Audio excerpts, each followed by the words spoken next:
The question to some degree is, how do you help someone that's lost? And the answer to that is, if they aren't willing to not be lost, you cannot help them. And I would also say that as a clinician. You see, it's a statement that's informed, I would say, by my mythological knowledge, but also by straight clinical wisdom, not mine particularly. I mean, one of the things that Carl Rogers pointed out was that there were necessary preconditions for entering into a therapeutic relationship. And that would be really any relationship where the mutual flourishing of the two people involved was the paramount goal. And one of the preconditions was that both people had to want that to happen.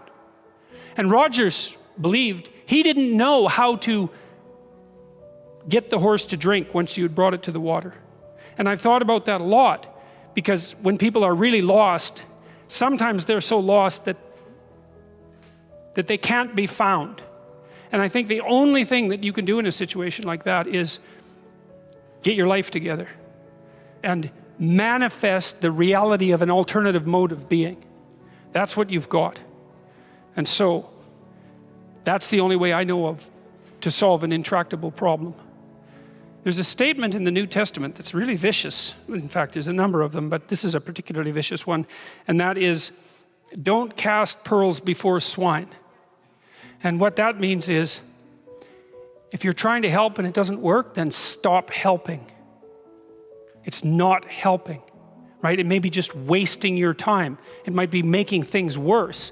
Now, if you're offering something and it's not taken, then perhaps you should be offering it somewhere else. And sometimes, if you offer a hand and the person won't take it, you have to stop offering the hand.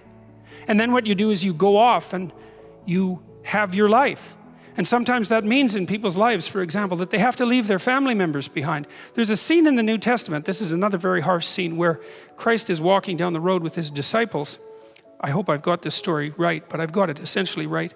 And his mother calls to him and says, I believe that he's supposed to come back to the home because his uncle has died and that there's going to be a funeral.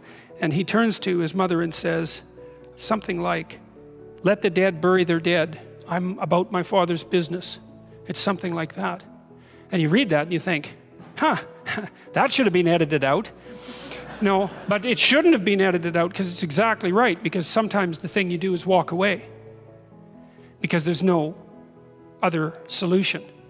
And if you are trapped in pathological relationships and you see no way out of them, if someone who is sinking has their hands around your neck and is pulling you down, you're not obligated to drown with them. You know, there's a rule too, if you're a lifeguard. Some of you have had lifeguard training. How do you approach someone who's drowning and panicking in the water? Feet out, right, like this. It's like, I'll save you, but that doesn't mean you get to drown me while I'm doing it. And if it's you drown or both of us drown, it's you drown. And that's wisdom. That's not cruelty, right? So